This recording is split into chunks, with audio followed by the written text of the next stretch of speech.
E aí pessoal, aqui quem fala é André Cadori e esse é o About Money. Antes de começar esse vídeo, como sempre, quero pedir aquele like e também uma inscrição aqui no nosso canal, caso você ainda não seja um inscrito. Nesse vídeo eu gostaria de trazer uma ideia um pouco diferente.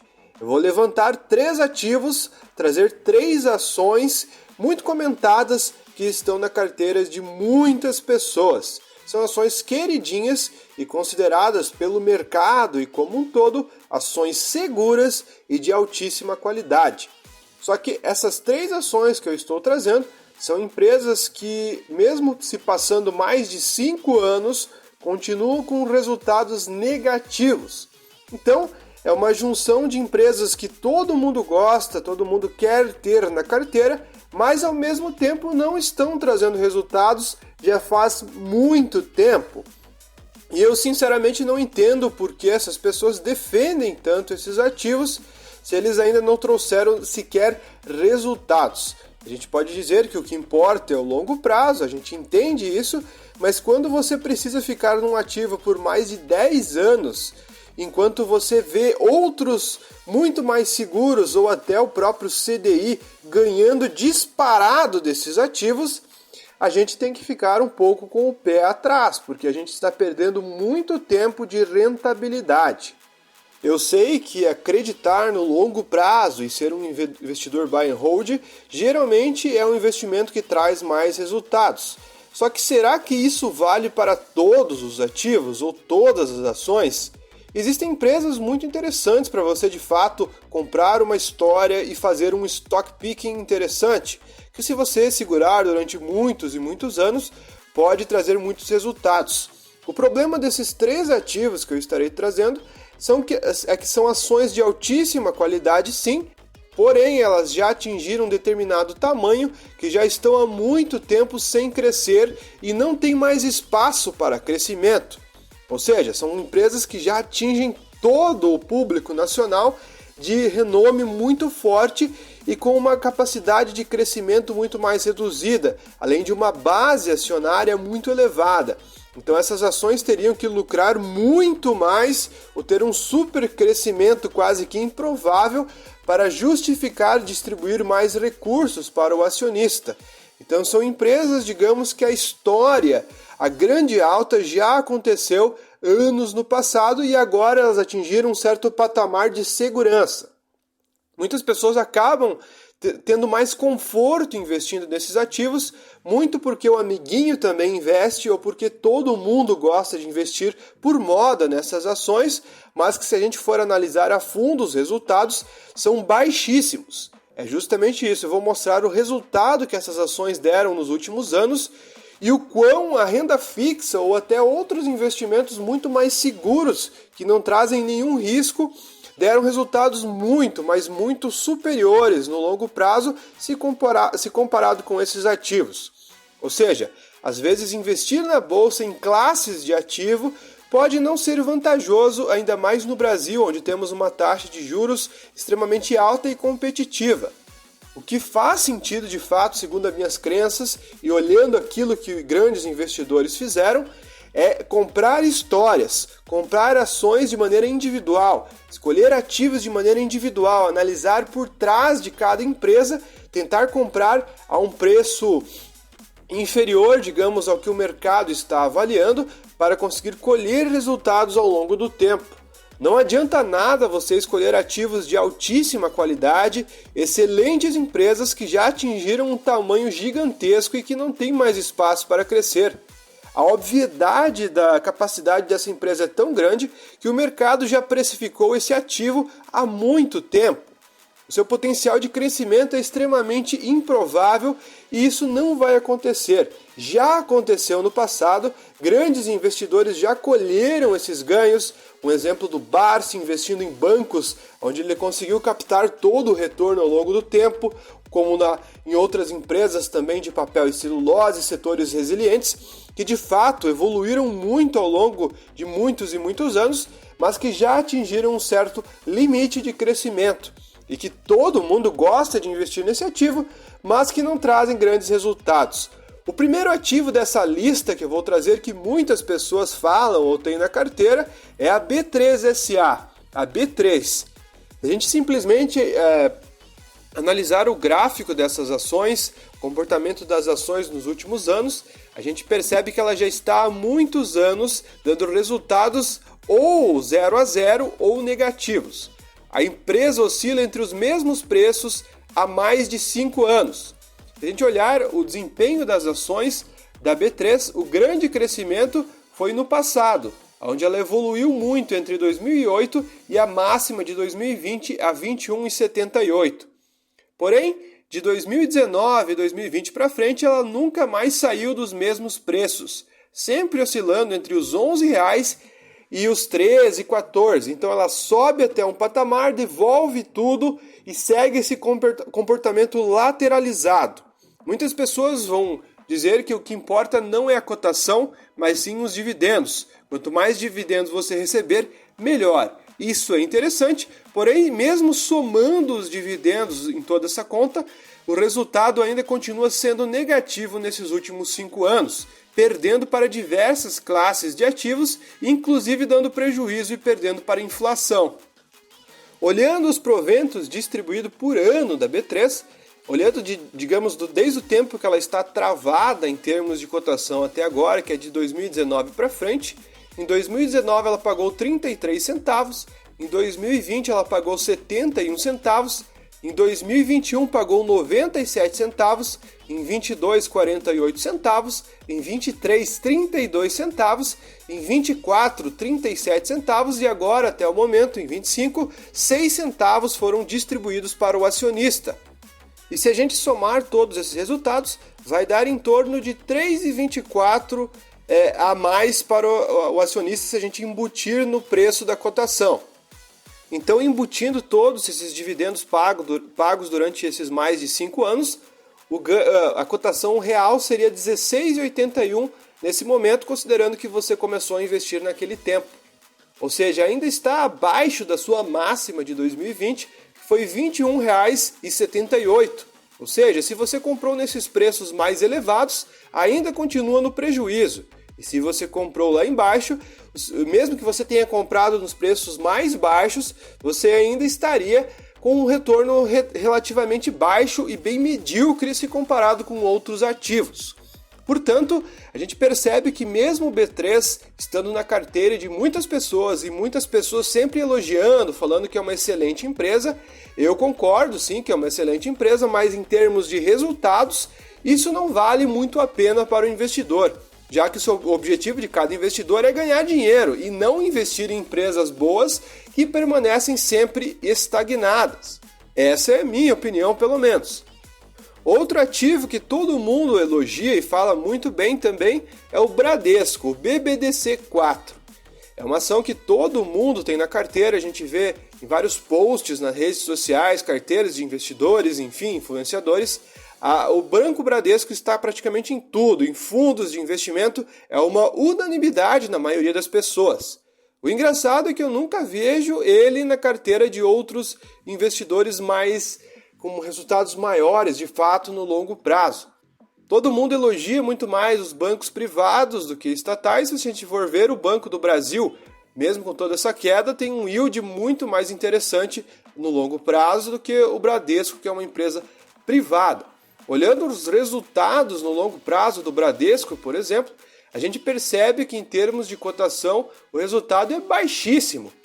Ele está cotado a um preço que ele já valeu em 2010, ou seja, a empresa, se você investisse em 2010, ali por novembro, dezembro de 2010, você ainda estaria estacionado na mesma cotação até hoje.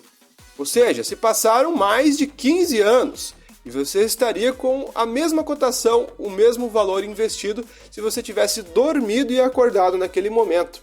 Por mais que o dividendo tenha sido alto ao longo de todo esse tempo, certamente mesmo somando todo esse dividendo, não daria resultado maior do que se você tivesse deixado no CDI ou num IPCA+, por exemplo.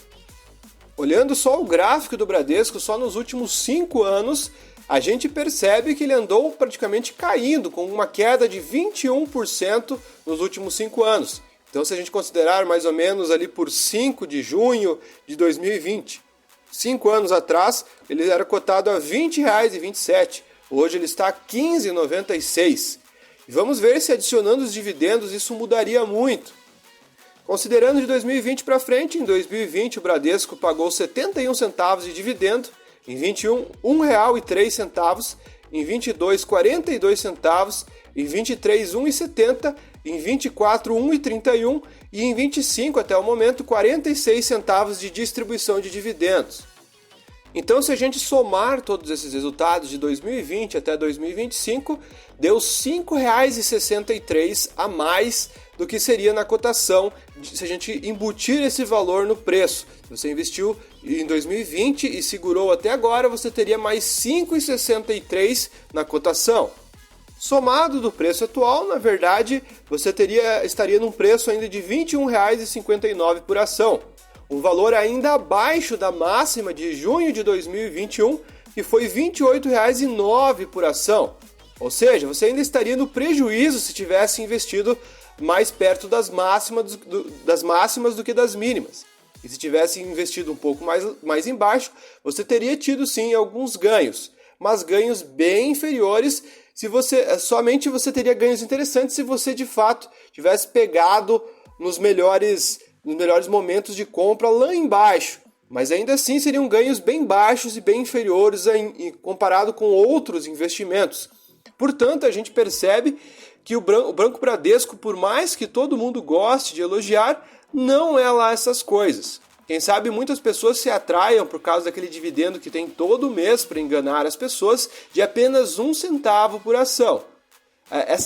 Esse comportamento de querer receber todos os meses faz com que as pessoas abram mão de retornos maiores em outros investimentos só para ter aquela ilusão de que está ganhando bem todos os meses. Essa ilusão faz com que você perca a oportunidade de ter investido em outro ativo que às vezes paga só uma bolada todo ano, mas é um percentual muito mais alto de yield do que o Bradesco.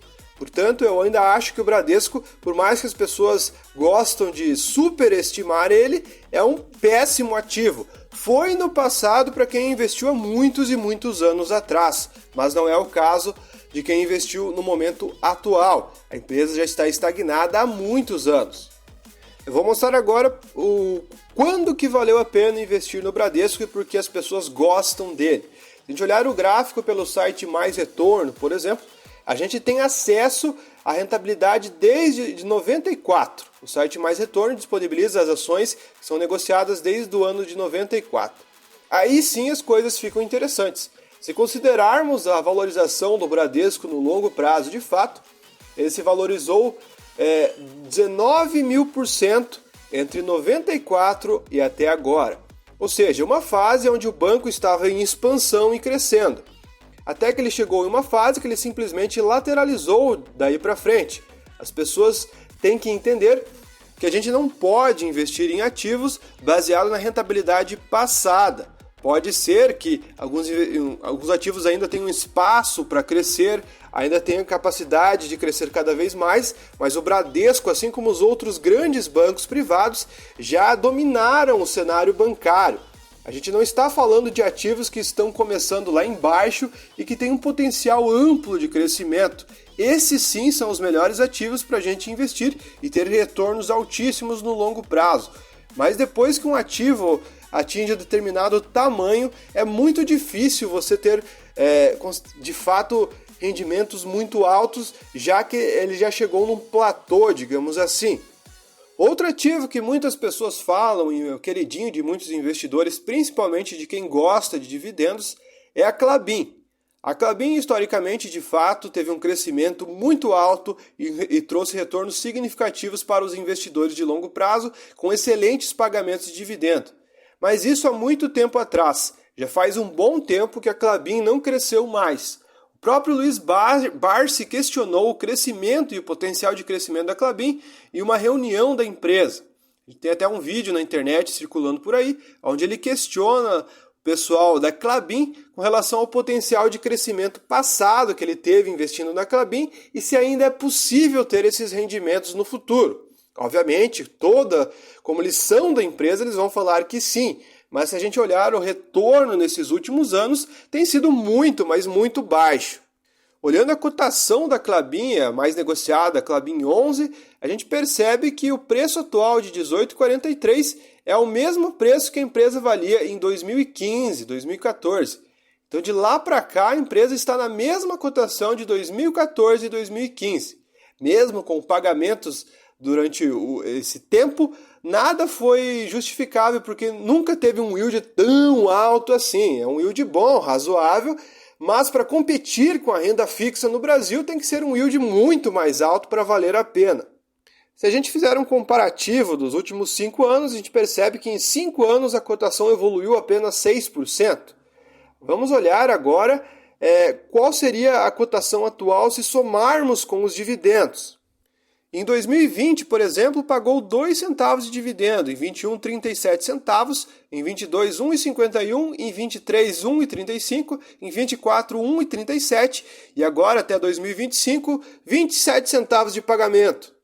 Se somarmos esses ganhos, seria mais 4,89 por cada ação da empresa. Então a cotação atual da Klabin, na verdade, seria mais ou menos 23,32 por ação, na verdade, se a gente colocasse o dividendo junto. Ainda seria um valor abaixo da sua máxima, que foi em 5 de março de 2021, onde ela custou R$ 27,91 por ação. Ou seja, ainda não seria uma cotação super interessante para quem investiu na empresa, mesmo se juntarmos com os dividendos. E mesmo assim, muitas pessoas sempre falam da Klabin e adicionam ela na carteira. Pode ser interessante para aquela pessoa que faz trades de curto prazo. Então, de meses, 6 meses, 7 meses, comprando a ação, digamos, lá embaixo a 16, aí a ação sobe até os 21, vende um pouquinho, depois investe novamente, enfim, para quem faz esses movimentos ao longo do tempo, pode fazer total sentido investir na Klabin, porque você não vai ter grandes sustos com grandes quedas ou divisão de preço, recuperação judicial, essas coisas que acontecem em ativos mais arriscados, dificilmente você vai ver investindo na Klabin. Então, para quem faz esse tipo de movimento, tanto Bradesco como Klabin e B3 podem sim fazer sentido para esse swing trade. Agora, comprar e esquecer, como o Luiz Barsi vive falando, não está sendo vantajoso para quem escolheu esses ativos. Enfim, pessoal, esse vídeo não é uma recomendação nem de compra, nem de venda, cada um faz o que quer com a sua carteira, estou apenas emitindo minha opinião com relação a esses ativos. Você se informa, você toma as suas decisões. Existem pessoas que ganham dinheiro com esses ativos fazendo movimentos em específico, estratégias de investimento, aí é uma coisa. Agora, simplesmente comprar e esquecer alguns ativos pode não ser tão vantajoso assim. Enfim, pessoal, se você gostou, deixe seu like. Se você não é inscrito, se inscreva. Muito obrigado e até o próximo vídeo aqui do nosso canal.